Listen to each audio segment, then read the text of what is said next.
When all seems lost, revert to what you've always done best, run the ball and play defense. K-State 3-4, 1-3 did both of those things in spades this afternoon, rushing for 291 yards and holding a powerful Oklahoma State offense to a mere 311 yards as they pulled away in the second half for a satisfying 31-12 homecoming victory at Bill Snyder Family Stadium. At halftime, things were still very much up in the air. The Cowboys, 4-3, 1-3, took a 6-3 lead into the locker room, and got the ball to start the second half. But they would come up empty in the third quarter while Alex Barnes scored twice to post the Cats to a 17-6 lead. Oklahoma State did finally reach the end zone half a minute into the fourth quarter, but missed a two-point conversion thanks to Duke Shelley, which forced them into a two-score comeback try. But K-State just rammed the ball down the throat of the Cowboys from that point forward.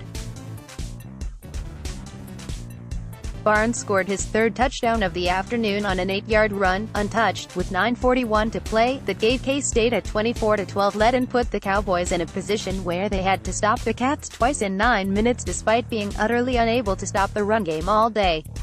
Sure enough, when Oklahoma State wasted 4 minutes and failed to score on the ensuing drive, Barnes made them pay with his fourth score to seal the victory.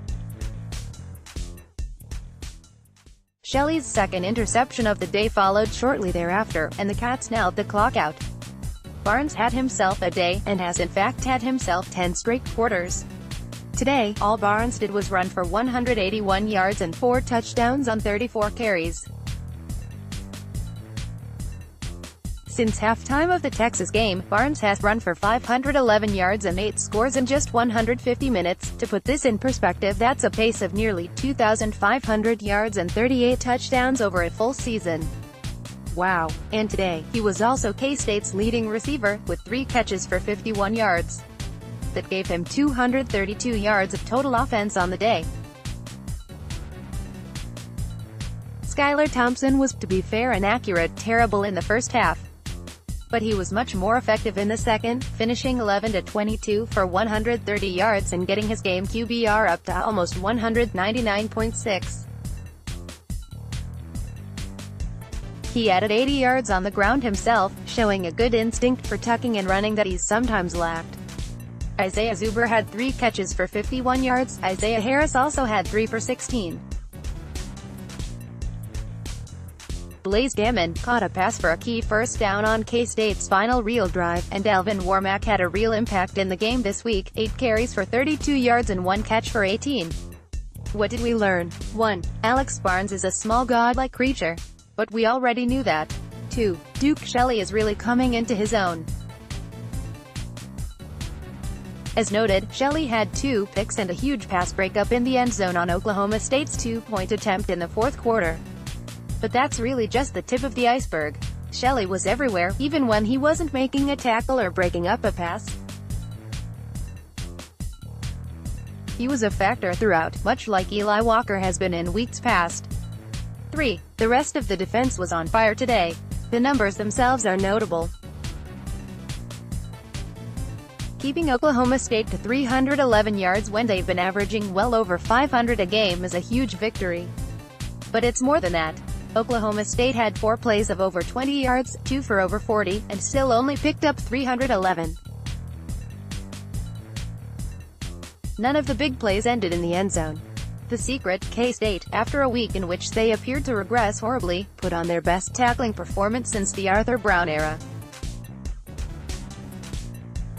By your benevolent despot's count, on the entire day there were 2 plays in which a K-State defender actually had a hand on an Oklahoma State ball carrier without bringing him down. Yes, some plays were busted. The Cowboys found a hole to get through untouched or hit an open receiver. But you can't blame the players much for those occasions. They came to play, and when they individually had a chance to make a stop, they made it almost without exception. 4. The offensive line may be fixed now, too. Line play was pretty much brilliant today. Thompson did eat 2 sacks, but in both cases the line themselves can't be blamed. One was a rusher coming in from the blind side without having been accounted for in the scheme, and the other was basically a coverage sack. Thompson had trouble throwing in the first half, but it was not because he didn't have time. His accuracy improved in the second half, but what didn't change was the time he had to throw. The line also opened copious holes for Barnes, especially on the Mitchell-Risner side of the line. Perhaps most importantly, Adam Holter freely picked up his game today, and it was noticeable. 5. Bowl hopes, previously dead, are now undead. K-State still has to win 3 more games, and they've got Oklahoma to deal with. But Kansas is still out there, a surprisingly down TCU squad is still out there, a snake-bitten Iowa State squad is still out there, and Cliff Kingsbury is still out there. Even with today's performance, only one of those 4 non-Sooner games is probably a sure win. But the other 3 now seem like they could all be winnable. It's still a stretch, because despite Iowa State and Texas Tech's experiences with K-State, they're both very much improved over last year.